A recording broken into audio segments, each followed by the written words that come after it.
അമ്മാമ, ഞാൻ പറഞ്ഞ പ്രവചനത്തിന്റെ അകത്ത് എവിടെങ്കിലും കള്ളത്തരമുണ്ടോ? ഇല്ല ഇല്ല. ഉറപ്പാണ്? ഞാൻ പറഞ്ഞ പ്രവചനത്തിന്റെ അകത്ത് എവിടെങ്കിലും കള്ളത്തരമുണ്ടോ? ഇല്ല ഇല്ല. ഉറപ്പാണ്? ഞാൻ പറഞ്ഞ പ്രവചനത്തിന്റെ അകത്ത് എവിടെങ്കിലും കള്ളത്തരമുണ്ടോ? ഇല്ല ഇല്ല. ഉറപ്പാണ്? കോട്ട് രാവണിയുടെ ചീറ്റിപ്പോയ പ്രവചനങ്ങൾ എപ്പിസോഡ് 3 നമ്മൾ ആരംഭിക്കുകയാണ്. അദ്ദേഹത്തിന്റെ കള്ളപ്രവചനങ്ങളെ സംബന്ധിച്ച് ഇപ്പൊ പലരും പലയിടത്തും പ്രതികരിച്ച് കാണുന്നുണ്ട്. ഇവന്റെ തട്ടിപ്പുകൾ ആളുകൾക്ക് നല്ലവണ്ണം ബോധ്യമാകുന്നത് വരെ ഞാനിത് തുടരുകയും ചെയ്യും.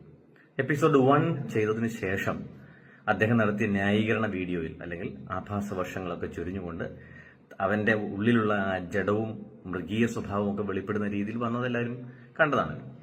തുടർന്നും ആ രീതിയിൽ തന്നെ അവനെ തന്നെ വെളിപ്പെടുത്തും, അവനെ തന്നെ അനാവൃതനാക്കി കാണിക്കുമെന്ന് ഞാൻ മനസ്സിലാക്കുന്നു.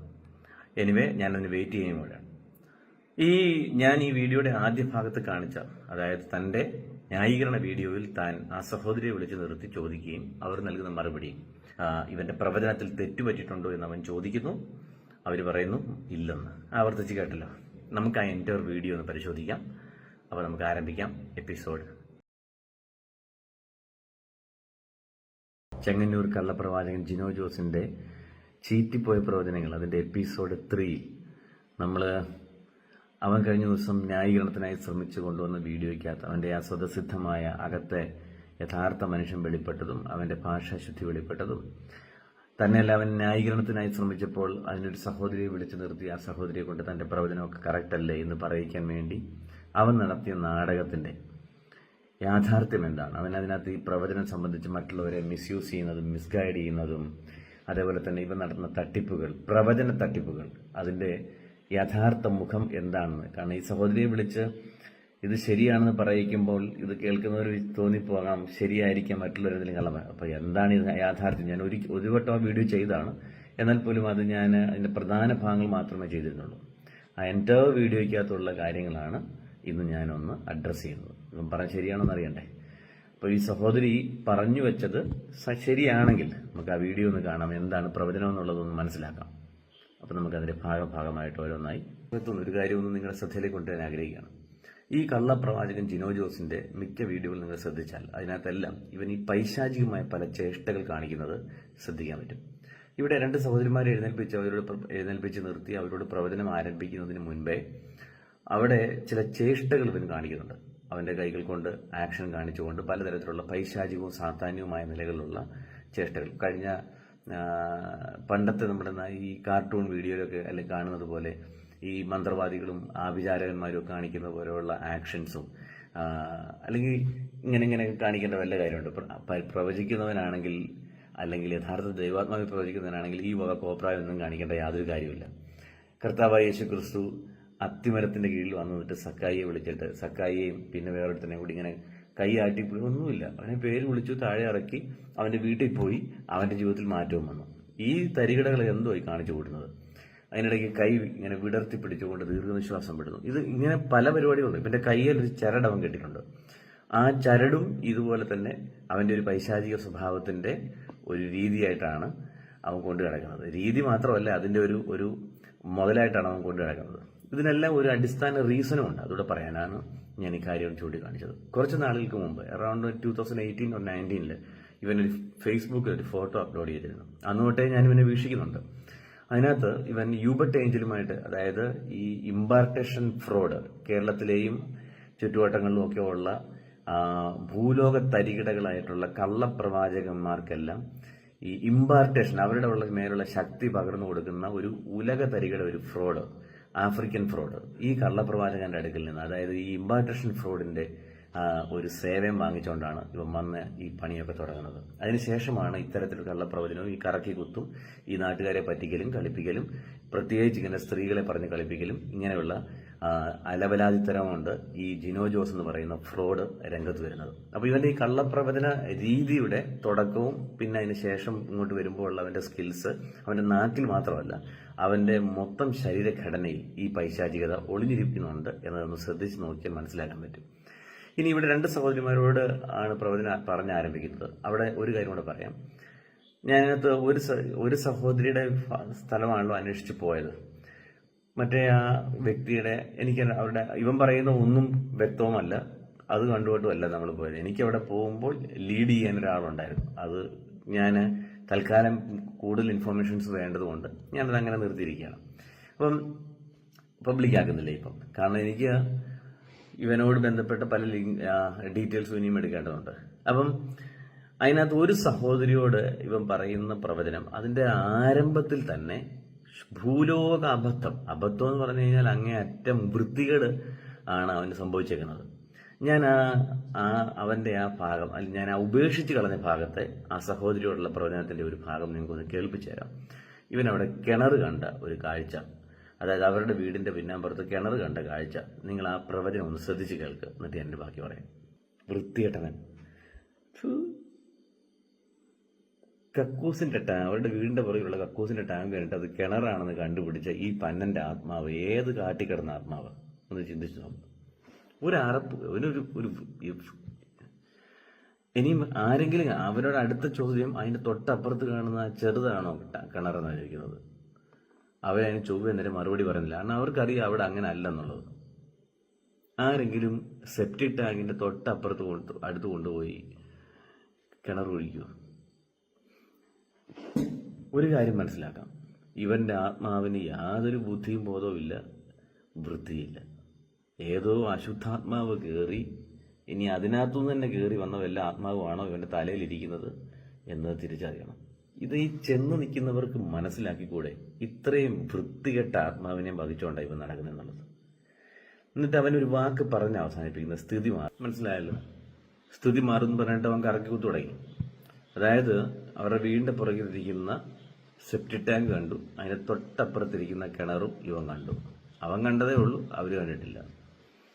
അടുത്ത ദിവസം കേട്ടോണം, ഇനി ഇവനിത് സ്ഥിതി മാറ്റാൻ പോവുക. അതായത് ടാങ്ക് ഇനി കിണറാക്കും, കിണർ ടാങ്കാക്കും. അതൊക്കെയാണല്ലോ ഇവന്റെ പരിപാടി. അതല്ലാതെ ഇതിനപ്പുറത്ത് എന്തെങ്കിലും ചെയ്യാനും ഇവനെ കൊണ്ട് പറ്റത്തുമില്ലല്ലോ. അവർക്ക് ആത്മീയമായ ബ്ലെസ്സിങ് അവരുടെ ലൈഫിൽ ഉണ്ടാകാൻ തക്കതായിട്ട് ദൈവജനത്തിൽ നിന്ന് എന്തെങ്കിലും ഒരു വാക്ക് പറഞ്ഞു കൊടുക്കാൻ അവനെ കൊണ്ട് പറ്റത്തുമില്ല. ജീവൻ പോയി അവനത് ചെയ്യത്തുമില്ല. പിന്നെ വീടിന്റെ പുറകിലുള്ള ടാങ്ക്, പിന്നെ കഴിഞ്ഞ വീഡിയോ ഞാൻ പറഞ്ഞ പോലെ അരകല്ല്, ഇതൊക്കെ കണ്ട് ഈ ടാങ്കും അരകല്ലും ഇതാണ് ഇവന്റെ പരിപാടി. അപ്പൊ അവൻ കറക്കി കുത്തു തുടങ്ങി. ഈ സ്ത്രീയോട് പിന്നീട് സംസാരിക്കുന്ന പല അബദ്ധങ്ങളും ഉണ്ട്. അത് ഇന്ന് ഒരെണ്ണം കൂടെ കാണിച്ചതിന് ശേഷം നമ്മുടെ മെയിൻ വിഷയത്തിലേക്ക് വരാം. ഇന്ന് കറക്കി കുത്തി നോക്കിയതാണ് അവരുടെ ഹസ്ബൻഡിന്റെ പേര് എങ്ങനെയെങ്കിലും ഒപ്പിച്ച് കിട്ടുമെന്ന് അറിയാൻ വേണ്ടിയിട്ട്.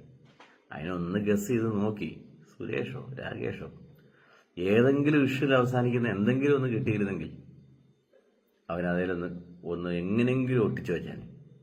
പക്ഷെ അടപടലം ചീറ്റിപ്പോയി. അപ്പൊ അടുത്ത നമ്പർ ഇറക്കി, അവരുടെ വിളിപ്പേരെന്നതാ. അപ്പൊ കൊച്ചുമാന. അപ്പോൾ ഇഷ്യൂ വരുന്നില്ല. ഉടനെ ഒരു യേശുവിന്റെ നാമമൊക്കെ അടിച്ച് പിന്നെ അവിടെ കിടന്നൊന്ന് മെഴുകുക, അല്ലാതെ എന്ത് ചെയ്യാൻ പറ്റും? ഇവന് വെളിപ്പെടുന്നതല്ല ഇതുപോലെ തന്നെയാണ്.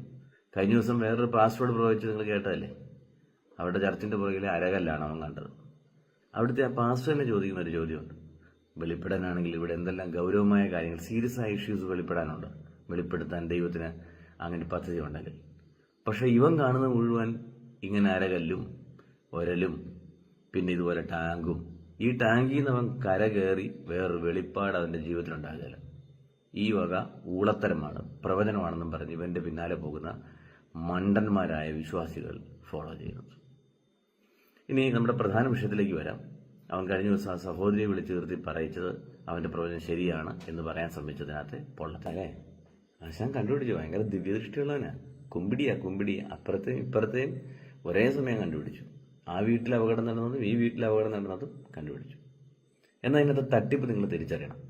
ഇത് ഇവന്റെ ദിവ്യദൃഷ്ടിയിലോ അവന്റെ അകത്തെ ദുരാത്മാവിൽ വെളിപ്പെട്ടതോ ഒന്നുമല്ല. അവരെ അവിടെ കൊണ്ടുപോയവർ അഡ്രസ്സ് ചെയ്ത് കൊടുത്തതും ഇവർ തന്നെ പറഞ്ഞതുമായിരിക്കും. അവരിൽ നിന്ന് ഏതെങ്കിലും തരത്തിൽ ഇൻഫർമേഷൻസ്, ഡാറ്റാസ് ഇവന്മാർ കളക്ട് ചെയ്യുന്നതും.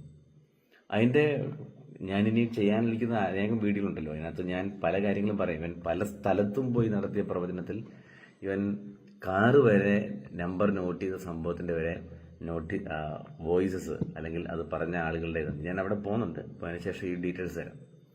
ചുരുക്കം പറഞ്ഞാൽ ഈ തരത്തിലെ ആളുകളെ വെറും മണ്ടന്മാരാക്കുന്ന തരത്തിലുള്ള വെറും തരികിട പ്രവചനങ്ങൾ, ഒരാത്മീക ഉന്നതിയും ഈ കേട്ടിരിക്കുന്നവന് കൊടുക്കാത്തതും. ഇനി ഈ പറയുന്ന ഈ ആക്സിഡന്റുകളെ സംബന്ധിച്ച് ഇത് വെളിപ്പെട്ടിട്ട് അവർക്ക് ആ വിഷയത്തിനകത്ത് യാതൊരു റെമഡിയും ഉണ്ടാകാത്തതും, ഹീലിംഗ് ഉണ്ടാകുകയോ അല്ലെങ്കിൽ ആ വിഷയത്തിനകത്ത് ഏതെങ്കിലും തരത്തിൽ പരിഹാരം ഉണ്ടാകുകയോ ഒന്നുമില്ലാത്തതുമായ കുറേ വൃഥാജൽപ്പനങ്ങൾ മാത്രം. ഇതെങ്ങനെ പ്രവചനമാകും? പിന്നെ ഒരു കാര്യം മനസ്സിലാക്കണം, നിങ്ങളുടെ ഒരു ആക്സിഡന്റ് ഇതെപ്പം നടന്നെന്നോ, ആർക്ക് സംഭവിച്ചെന്നോ, എങ്ങനെ സംഭവിച്ചെന്നോ, അല്ലെങ്കിൽ ഏത് രീതിയിൽ ഇത് എഫക്റ്റ് ചെയ്തെന്നോ ഒന്നും പറഞ്ഞിട്ടില്ല. ഒരു ആക്സിഡന്റ് സംഭവിച്ചു. ഇനി നിങ്ങൾക്ക് നടന്നില്ല എങ്കിൽ നിങ്ങളുടെ കുടുംബത്തിൽ ആർക്കെങ്കിലും നടന്നോ എന്ന് ചോദിക്കും. നിങ്ങളുടെ ഭർത്താവിന്റെ കൂട്ടുകാർക്ക് ആർക്കെങ്കിലും നടന്നോ, നിങ്ങളുടെ കൂട്ടുകാർക്ക് ആർക്കെങ്കിലും നടന്നോ? ഇതാണ് അടുത്ത ചോദ്യം. ചുരുക്കം എവിടെയെങ്കിലും അല്ലെങ്കിൽ നിങ്ങളുടെ അയലക്കത്ത് നടന്നു, നിങ്ങളുടെ വീടിന്റെ മുൻപിൽ നടന്നു എന്നാക്കി മാറ്റും. ഇതാണ് ഇവനെ പോലെയുള്ള തരികിടകളുടെ പ്രവചനത്തിന്റെ ആകത്തുക എന്ന് പറയുന്നത്. ഇനി ഈ പ്രവചനത്തിൽ തന്നെ ഇവനിത് പാളിപ്പോകുന്നുണ്ട്, ഇതൊരു കോമഡിയായി മാറുന്നുണ്ട് അവസാനം. അതുകൂടി ഒന്ന് നമുക്ക് നോക്കാം. കണ്ടോ, ഒരാൾ സൈക്കിളിൽ നിന്ന് വീണത്, ഒരാൾ സ്കൂട്ടറിൽ നിന്ന് വീണത്. ഈ സൈക്കിളിൽ നിന്ന് വന്ന ആൾക്ക് എന്താ പറ്റിയേ? അത് ഇപ്പം വല്ല ന്യൂറൽ സർജറി കഴിഞ്ഞ് കിടക്കുകയാണ്. എന്താ സംഭവിച്ചതെന്നൊന്നും പറയുന്നില്ല. സൈക്കിളിൽ നിന്ന് വീണത് ആക്സിഡന്റ് ആക്കി. ഒരാൾ സ്കൂട്ടറിൽ നിന്ന് വീണത്. അപ്പൊ ഇത് രണ്ടും തമ്മിൽ ഇനിയും ഒരു ആക്സിഡന്റിന്റെ സിമിലാരിറ്റി കണ്ടുപിടിക്കുന്നത് രണ്ടുപേരും ടൂ വീലറാണെന്നുള്ളതാണ്. ടൂ വീലർ എന്ന് പറയുന്നത് രണ്ട് ചക്രമുള്ളത് മാത്രമല്ല ഇവിടെ ലീഗലി ടൂ വീലർ എന്ന് പറയുന്നത്. ഈ രണ്ട് ചക്രം എന്നുള്ളത് കൊണ്ട് മാത്രമല്ല അങ്ങനെ വിളിക്കുന്നത്. അതിനകത്ത് മോട്ടോർ ഘടിപ്പിച്ചതാണോ അല്ലയോ, അത് ഇലക്ട്രിക്കലാണോ നോൺ ഇലക്ട്രിക്കലാണോ, ഇങ്ങനെ പല കാര്യങ്ങൾ മാനദണ്ഡമായിട്ടുണ്ട്. അല്ലാതെ സൈക്കിളിൽ നിന്ന് വീണ ഉടനെ അത് കൊണ്ടുപോയി ആക്സിഡന്റ് ആക്കാൻ എന്തിനാ ഇത്ര ദാരിദ്ര്യം പിടിച്ച പ്രവചനം? ഇത്ര ബുദ്ധിയില്ലേ ഇവന്റെയൊക്കെ പിന്നാലെ നടന്ന് ഈ കൈയടിക്കുന്ന പൊട്ടമാർക്ക്? ഇത് പറഞ്ഞപ്പോഴത്തേക്കും അവിടെ കുറച്ച് പേര് കൈയടിക്കുന്ന കേട്ടില്ലേ? ഇങ്ങനെയുള്ളവരെ നോക്കിയാണ് I2I സുനിൽ പോലെയുള്ള ആളുകൾ മൊണ്ണ വിശ്വാസികൾ എന്ന് കൊണ്ട് വിളിക്കുന്നത്. ഇത്രമാത്രം അതപ്പതിച്ച അവർക്ക് ഏതെങ്കിലും തരത്തിൽ എന്തെങ്കിലും കുറച്ച് പ്രവചനം എന്ന പേരിൽ എന്തെങ്കിലും ഇത്തരം വികടത്തരങ്ങൾ കേൾക്കണം, അതിന് കൈയടിക്കണം. അപ്പൊ ഇത്തരം സുബോധമില്ലായ്മയാണ് അവർ ചൂഷണം ചെയ്യുന്നത്. ഇനി ഇതിന്റെ ബാക്കി പ്രവചനങ്ങളൊന്ന് കേൾക്കാം. ഇവിടെ ഇവരുടെ പ്രവചനത്തിൽ നമ്പർ 1 തരികിടയാണ് ഒന്ന് വെളിപ്പെട്ടത്. അതായത് രണ്ടു പേർക്കും എന്താ സംഭവിച്ചത്, അപകടം മുഖാന്തരം എന്താ സംഭവിച്ചതെന്ന് അവന് വെളിപ്പെട്ടിട്ടില്ല. അവൻ അവരോട് ചോദിച്ചു മനസ്സിലാക്കാം. ഒരാൾ പറയുന്നു ഒരാൾക്ക് കൈക്കും നടുവിനുമാണ് പ്രോബ്ലം, അടുത്ത ആൾ പറയുന്നു അവരുടെ കാലിന് മാത്രമാണ് പ്രോബ്ലം. അപ്പൊ ഇനി ഇതിനെ സിമിലർ ആക്കാനാണ് ഇവന്റെ ശ്രമം. കൈക്കും നടുവിനും പ്രോബ്ലം ഉള്ളവരോട് കാലിനെ കുറിച്ച് ചോദിച്ചപ്പോൾ അവർക്ക് കാലിന് പ്രോബ്ലം ഇല്ലെന്ന് അവർ പറയുന്നുണ്ട്. ഇനി അടുത്ത ആളിനോട് അദ്ദേഹത്തിന് നടുവിന് പ്രോബ്ലം ഉണ്ടെന്ന് പറയുമ്പോൾ അവർ പറയുന്നു അതിനോട് പറഞ്ഞിട്ടില്ല, ഞാൻ അതിനെ അറിഞ്ഞിട്ടില്ല. ചുരുക്കം പറഞ്ഞാൽ എന്താ സംഭവിച്ചെന്നുള്ളത് അവരുടെ വായിൽ നിന്ന് അറിഞ്ഞു. എന്നിട്ട് ഇതിനകത്ത് ഒരു സിമിലർ, അവന്റെ ഈ ട്രെൻഡിങ് ഐറ്റം എന്ന് പറയുന്ന ഒരു തരികിടയുണ്ടല്ലോ, അതായത് സിമിലർ പ്രവചനം, അത് ചെയ്യാൻ വേണ്ടിയിട്ട് അവരോട് രണ്ടുപേരോടും ചോദിച്ച ആ ലക്ഷണം അത് രണ്ടും തെറ്റായിരുന്നു, വ്യാജമായിരുന്നു. ഇത് ഇത്രയും വ്യാജങ്ങൾ ഇങ്ങനെ ചെയ്തുകൊണ്ടിരിക്കുമ്പോഴാണ് ഇത് പ്രവചനമാണെന്ന് ചില മണ്ടന്മാർ വിശ്വസിക്കുന്നതും ഈ സഹോദരി അവിടെ എഴുന്നേറ്റ് നിന്നിട്ട് എന്നോട് പറഞ്ഞ പ്രവചനം എല്ലാം ശരിയായിരുന്നു എന്നത് അവിടെ നുണ പറഞ്ഞത്. എന്നെ തോൽപ്പിക്കാനോ അല്ലെങ്കിൽ ഇതിനെതിരെ പ്രതികരിക്കുന്ന ആരെങ്കിലും തോൽപ്പിക്കാനോ ഇവർക്ക് ഇത്തരം വ്യാജങ്ങൾ പറയാൻ പറ്റുമായിരിക്കും. പക്ഷെ ഇവരൊന്നും മനസ്സിലാക്കണ്ടേ, അവരെയും സകലത്തെയും കാണുന്നൊരു ദൈവമുണ്ട്. ആ ദൈവത്തിന്റെ മുമ്പാകെ ഇവന്റെ ഈ വ്യാജ പ്രവചനം എടുത്തുകൊണ്ട് ചെന്ന് നിൽക്കാൻ പറ്റുമോ? അവന്റെ കള്ളത്തരത്തിനും ദ്രവ്യാഗ്രഹത്തിനും കൗശലത്തിനും കൊട പിടിക്കാൻ വേണ്ടി ദൈവം മുമ്പാകെ ഇവർ കള്ളം പറഞ്ഞാൽ വിജയിക്കൂ? ഒന്നാമത്തെ കാര്യം മനസ്സിലാക്കണം, ഈ പ്രവചനം പരിശുദ്ധാത്മാവിൽ നിന്നുള്ളതാണെങ്കിൽ മാത്രമേ അത് പരിശുദ്ധാത്മാവിൻ്റെതാണെന്ന് മനസ്സിലാക്കാൻ പറ്റൂ. അല്ലാത്തിടത്തോളം ഇത് ദൈവവുമായി യാതൊരു ബന്ധമുള്ളതല്ല. അങ്ങനെയുള്ളതിനെ ബിബ്ലിക്കൽ ബേസിൽ പ്രവചനം എന്ന് പറയുന്നത് അത് വാസ്തവത്തിൽ ഒരു വ്യക്തി ഏതെങ്കിലും ഇതിനെതിരെ പ്രതികരിച്ച വ്യക്തിയോട് മാത്രമല്ല, അതിനപ്പുറത്ത് ദൈവത്തിന്റെ പരിശുദ്ധാത്മാവിനെതിരെയുള്ള ദൂഷണവും കൂടിയാണ് ഈ നുണകളാൽ ഇവരൊക്കെ ചെയ്തുകൊണ്ടിരിക്കുന്നത്. അവനൊരാളോട് ചോദിക്കുന്നു വള്ളക്കാലിയാണോ, അവർ പറയുന്നു വള്ളക്കാലിയാണ്. അത് കണ്ടുപിടിക്കാൻ വലിയ പ്രയാസമൊന്നുമില്ല, അത് കാരണം അവരോട് ആദ്യമായിട്ട് തരുന്നതല്ല. ഇവരുടെ മുന്നും വീഡിയോകളിൽ എടുത്ത് നോക്കിയാൽ കാണാൻ പറ്റും, അവരോടുണ്ട്. രണ്ടാമത്തെ കാര്യം, അവരോട് പാവുക്കര എന്ന് ചോദിക്കുന്നു. അപ്പൊ അവർ പാവുക്കര അല്ലെന്ന് പറയുന്നു. പ്രവചനം അവിടെ ചീറ്റി. നിങ്ങൾ പാവുക്കരയെന്നാണോ എന്ന് ചോദിച്ചു കഴിഞ്ഞാൽ അല്ല എന്നുള്ള കാര്യം ചീറ്റി. ഇത് അങ്ങനെ ചോദിക്കാൻ കാരണം എന്ന് വെച്ചാൽ ഇവരൊരുമിച്ചാണ് അവിടെ ചെന്നേക്കുന്നത്. അപ്പം ആ ഇൻഫർമേഷൻസ് വെച്ചിട്ടാണ് അവരോട് ചോദിച്ചത്. പക്ഷെ ആരെക്കുറിച്ചാണോ പാവുകര എന്ന് പറഞ്ഞത് അത് ആ ഓർമ്മയെ വെക്കാൻ കഴിഞ്ഞില്ല പ്രവാചകന്. അത് കാരണത്താൽ പ്രവാചകന്റെ ആത്മാവ് ആകെ വട്ടം കറങ്ങിപ്പോയി. ഏതായാലും ഭാഗ്യത്തിന് തൊട്ടടുത്ത് വേറൊരാൾ പാവക്കരന്നുണ്ടായിരുന്നുകൊണ്ട് പ്രവചനം ഇവിടെ ചീറ്റിയെങ്കിലും അവിടെ കൊണ്ടുവിട്ട് ചോദിച്ചു. ഈ തറനെ വേലയാണ് ഇവനിപ്പോൾ എടുത്തത്. അത് കേട്ട് കൈയടിക്കാൻ ഇത്രയും വിഡ്ഢികളായ കുറെ പൊട്ടന്മാര്, കുറെ ശിങ്കിടികൾ അവിടെ ഇങ്ങനെ നിൽക്കുകയാണ്. അവരുടെ കയ്യടിയോടുകൂടിയാണ് അവസാനിക്കുന്നത്. ഇനി ഇതിന് ബാക്കി നോക്കുക. അവിടെ അല്പം മുൻപോട്ട് പോയി കഴിഞ്ഞാൽ വലത്തോട്ടുള്ള വഴി. പ്രവചനം കേട്ട് നിൽക്കുന്ന സഹോദരി ഞെട്ടിത്തെറിച്ച് നിൽക്കാൻ അല്ലെങ്കിൽ അന്തം വിടാൻ വേറൊന്നും വേണ്ട. അമ്മാതിരി കണ്ടുപിടിച്ചിരിക്കുന്നത് ഭീകരൻ. ഗൂഗിൾ മാപ്പ് പോലും കുറച്ച് സമയം എടുക്കും ഒന്ന് റീറൂട്ട് ചെയ്ത് വരാൻ. ആശാൻ പെട്ടെന്ന് കണ്ടുപിടിക്കുന്നത്. അമ്മാതിരി മറ്റേ കുഴിയിൽ നിന്ന് കയറി വന്ന ആത്മാവല്ലേ ഇവൻ്റെ എഴുതിയിരിക്കുന്നത്. അപ്പോൾ പിന്നെ കാണാതിരി അമ്മാതിരി കണ്ടുപിടിച്ചിരുന്നത്. പക്ഷേ ഇത് വെറും തറ നമ്പർ ചേർത്ത കണ്ടുപിടിച്ചിരിക്കുന്നുള്ളതാണ് ഇതിനകത്തെ മറ്റൊരു യാഥാർത്ഥ്യം. കാരണം ഇവരെ വിളിച്ചുകൊണ്ട് പോയിരിക്കുന്നത് വേറെ സഹോദരിയാണ് വീടിനടുത്തുള്ളത്. അത് ഞങ്ങളന്ന് അവിടെ ചെന്നപ്പം അവരുടെ ഹസ്ബൻഡും പറഞ്ഞു തന്നെയല്ല അങ്ങനൊരു സഹോദരിയെ ഇവനെ ഇതിനകത്ത് വിളിച്ച് കാണിക്കുന്നുണ്ട് അവൻ്റെ വീഡിയോയിൽ. ചുരുക്കം പറഞ്ഞു കഴിഞ്ഞാൽ ആ സഹോദരി വരുന്നത് എവിടുന്നാണോ അവരുടെ അടുത്തുനിന്നാണല്ലോ ഇവരും വരുന്നത്. അപ്പോൾ അവർക്ക് പറന്തലിൽ നിന്ന് വലത്തോട്ട് അതിരിയെങ്കിൽ അവരുടെ വീടിനടുത്ത് താമസിക്കുന്ന ആൾക്കും വലത്തോട്ടല്ലേ തിരിയേണ്ടത്. അപ്പോൾ അവരുടെ വീട്ടിൽ പോകുന്ന വഴിക്ക് ഒരു പള്ളി ഉണ്ടെങ്കിൽ ഇവരുടെ പോകുന്ന വഴിക്കും പള്ളിയുണ്ട്. ഈ തറ നമ്പർ കാണിച്ചിട്ടാണ് ഇവ പ്രവചനമാണെന്നും പറഞ്ഞ് നാട്ടുകാരെ പറ്റിക്കുന്നത്. സാക്ഷര കേരളം എന്നറിയപ്പെടുന്ന നമ്മുടെ കേരളത്തിനകത്തെ അഭ്യസ്തവിദ്യരായ ആളുകളാണ് ഇമാതിരി ചീപ്പ് നമ്പറുകളുടെ മുമ്പിൽ ഇത് പ്രവചനമാണെന്നും പറഞ്ഞുകൊണ്ട് അവരെ വിശ്വസിച്ച് ഈ പൊട്ടന്മാരുടെ ഈ തരികിടകൾക്ക് പാത്രമാണ്. വേദപുസ്തക പരിജ്ഞാനം അവർക്കില്ല എന്നുള്ളത് ഇവൻ മുതലെടുക്കുന്നു.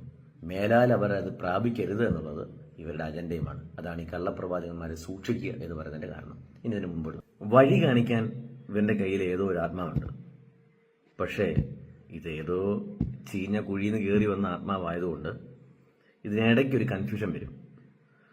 കുരിശടിയുടെ അതിലെ കിടക്കുന്ന വഴിയാണോ പള്ളിയുടെ അതിലെ കിടക്കുന്ന വഴിയാണോ അതോ പള്ളിയുടെ ഓപ്പോസിറ്റ് കിടക്കുന്ന വഴിയാണോ?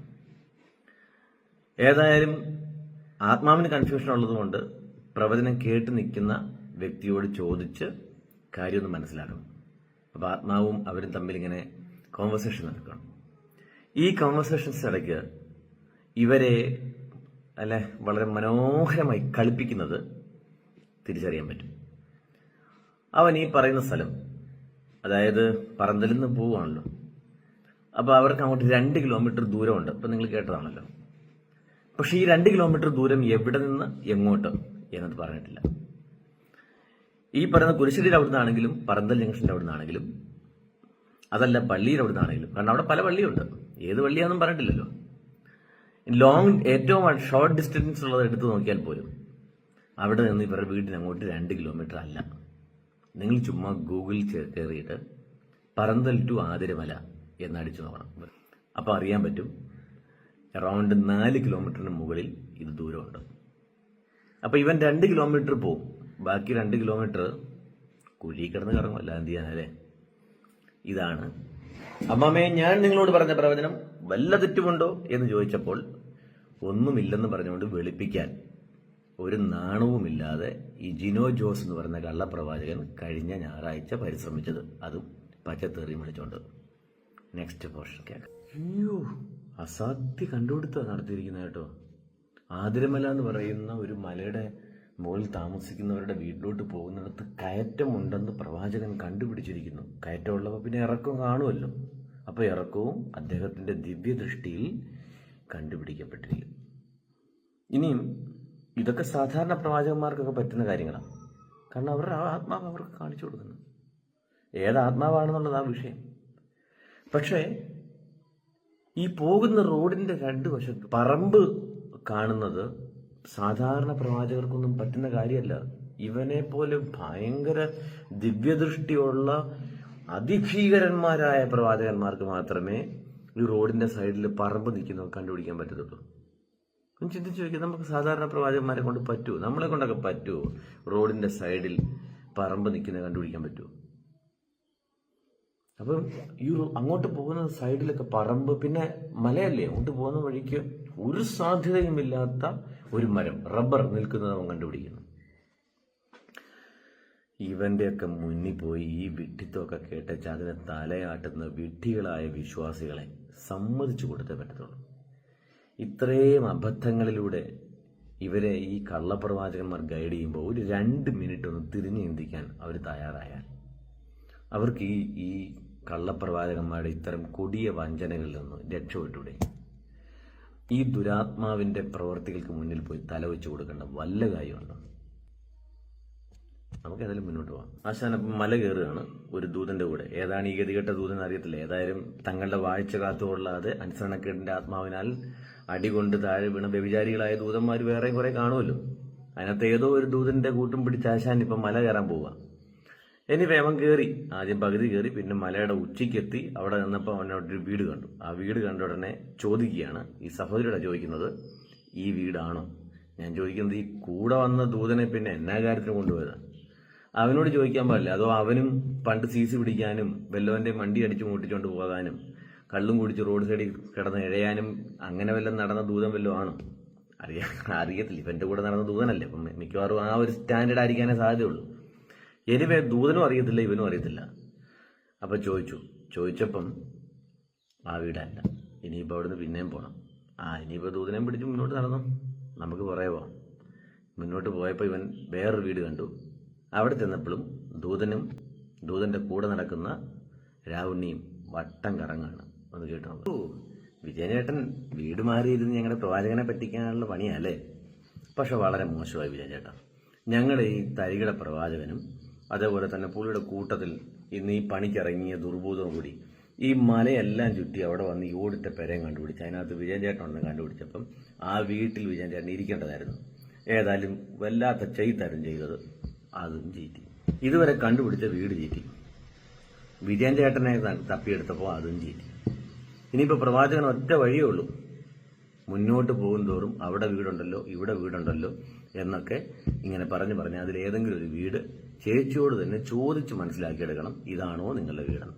അല്ലാതെ വീട് പ്രവചന ദൃഷ്ടിയിൽ കണ്ടുപിടിക്കാനുള്ള ശേഷിയൊന്നും. നേരത്തെ പറമ്പൊക്കെ കണ്ടുപിടിച്ച ആശാനാണ്, പക്ഷേ ഇപ്പൊ അല്പം ശേഷി കുറവുണ്ട്. അതാണല്ലോ ഈ ദുർബോധത്തെ കൂട്ടുപിടിച്ചത്. ഏതായാലും രണ്ടുപേരും കൂടി മുന്നോട്ട് പോയ വഴിയെല്ലാം പാളി നിൽക്കുമ്പോൾ ചേച്ചിയുടെ വായിൽ നിന്ന് വീണ് കിട്ടിയ ക്ലൂസ് അനുസരിച്ച് ഒരു വീട് തപ്പിയെടുത്തു. അങ്ങനെ തപ്പിയെടുത്തപ്പോഴാണ് അടുത്ത പ്രശ്നം. ആ പ്രശ്നങ്ങളാണ് പ്രവാചകനെ കൂടുതൽ കുഴപ്പിച്ചത്. അതാണല്ലോ ഞാൻ കഴിഞ്ഞ വീഡിയോയിൽ ചൂണ്ടിക്കാണിച്ചത്. നമുക്കൊന്ന് നോക്കാം. ഒടുക്കം അവരുടെ കയ്യിൽ നിന്ന് ക്ലൂസ് കിട്ടിയതനുസരിച്ച് ഒരു വിധത്തിൽ ഈ വീടിന്റെ മുമ്പിലെത്തിയ പ്രവാചകൻ അവിടെ നിന്നുകൊണ്ട് വീണ്ടും അബദ്ധങ്ങൾ തുടരുകയാണ്. ഒന്നാമത്തെ കാര്യം, അദ്ദേഹം ഈ വീടിന്റെ അടുത്ത് മറ്റൊരു വീട് കണ്ടുപിടിച്ചു. ആ വീടുണ്ടെന്ന് പറയുന്നത് അത് വീടല്ല, ഒരു ഷീറ്റ് വരെയാണെന്ന് ആ സഹോദരി പറയുന്നത്.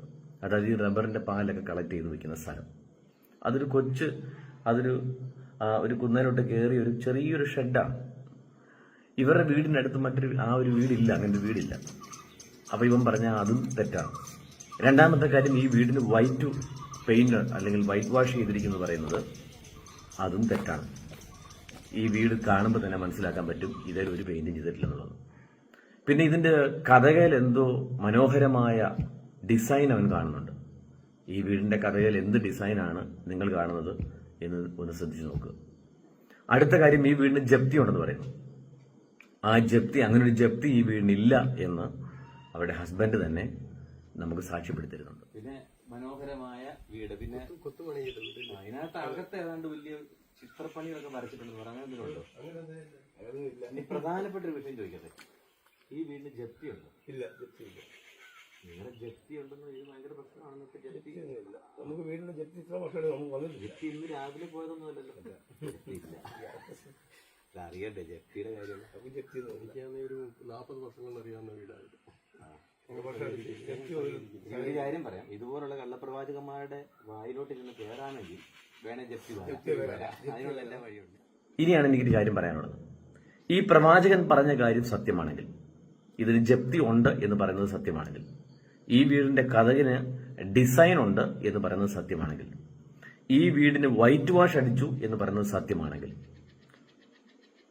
അവരുടെ ഹസ്ബൻഡ് പറഞ്ഞത് കള്ളമാവൂ? ഞാൻ ചെന്ന് പിക്ചർ എടുത്ത ഈ വീടിന്റെ എല്ലാ അവസ്ഥയും നമുക്കറിയാം. ഞാൻ ഓരോന്നും അതിന്റെ അകത്തെയും പുറത്തെയും പിക്ചേഴ്സ് എടുത്തതാണ്. അതകത്ത് പെയിന്റ് ചെയ്യുകയോ നിലം എന്തെങ്കിലും വൃത്തിയാക്കുകയോ അതിന്റെ റൂമുകൾ വൃത്തിയാക്കുകയും ചെയ്തിട്ടില്ല. പലതും ഇടിഞ്ഞു പൊളിഞ്ഞു കിടക്കുന്ന ഒരു വല്ലാത്ത അവസ്ഥയിലാണ് അവർ ജീവിക്കുന്നത്. അവരുടെ ഈ പരിതാപകരമായ അവസ്ഥയാണ് ഇത്തരം കള്ളന്മാർ ചൂഷണം ചെയ്യുന്നത്. അപ്പം ഇവിടെ ആ വീടിന്റെ അവസ്ഥ കാണുന്നവർക്ക് മനസ്സിലാക്കാൻ പറ്റും ഇത് പെയിന്റ് അടിച്ചിട്ടില്ല എന്നുള്ളത്. അതിന്റെ അടുത്ത് മറ്റൊരു വീടില്ല എന്നുള്ളത് ഒരു യാഥാർത്ഥ്യമാണ്. ഞാൻ ആ വീഡിയോസ് കാണിച്ചപ്പോൾ നിങ്ങൾക്ക് മനസ്സിലാക്കാമല്ലോ. ഇനി അടുത്ത കാര്യം, ജപ്തി ഇല്ല എന്ന് അവരുടെ ഹസ്ബൻഡ് തന്നെ പറയുന്നു. അപ്പം ആരാ കള്ളം പറയുന്നത്? പ്രവാചകൻ പറഞ്ഞ സത്യമാണെങ്കിൽ ഈ പറഞ്ഞിരിക്കുന്ന എല്ലാം കള്ളവാ. ഈ നേരിൽ കണ്ണുകൊണ്ട് കാണുന്ന ഈ വീട് കള്ളവാ. അവരുടെ ഹസ്ബൻഡ് അവരുടെ വാഗോണ്ട് തന്നെ പറഞ്ഞിരിക്കുന്നത് നുണയാന്ന് വരും. അപ്പോൾ ഈ പ്രവാചകൻ എന്ന് പറയുന്ന ആള് പറഞ്ഞിരിക്കുന്ന ദോഷങ്ങൾ, അല്ലെങ്കിൽ ഇവൻ പറഞ്ഞിരിക്കുന്ന വഞ്ചനകൾ, ഇവൻ പറഞ്ഞിരിക്കുന്ന കള്ളപ്രവചനങ്ങൾ, വ്യാജങ്ങൾ, ഈ മല കയറാൻ അവന്റെ കൂടെ ഉണ്ടായിരുന്നു എന്ന് പറയുന്ന ദൂതൻ അഥവാ ദുർഭൂതം, അവനെ കൊണ്ട് ചെയ്യിച്ചിരിക്കുന്ന പൈശാചികമായ കാര്യങ്ങൾ സത്യമാണെന്നും കണ്ണിന് കാണുന്നതും കാതിന് കേൾക്കുന്നതും വാ കൊണ്ട് അതേ വീട്ടിൽ ജീവിക്കുന്ന ആള് പറയുന്നത് വരെ തെറ്റാണെന്ന് സമർത്ഥിക്കാൻ ശ്രമിക്കുകയാണെങ്കിൽ അതിൻ്റെ നോട്ടെ. ഞാനതിന് ആക്ച്വലി ഒരു പഴഞ്ചൊല്ലാണ് പറയേണ്ടത്, പക്ഷെ ഞാൻ അത് നിങ്ങളുടെ ഭാവനയ്ക്ക് വിട്ടുതരുന്നു. ജിനോ ജോസ് എന്ന് പറയുന്ന കള്ളപ്രവാചകന്റെ തട്ടിപ്പുകളുടെ അടുത്ത എപ്പിസോഡുമായിട്ട് അടുത്ത വീഡിയോയിൽ കാണാം. God bless.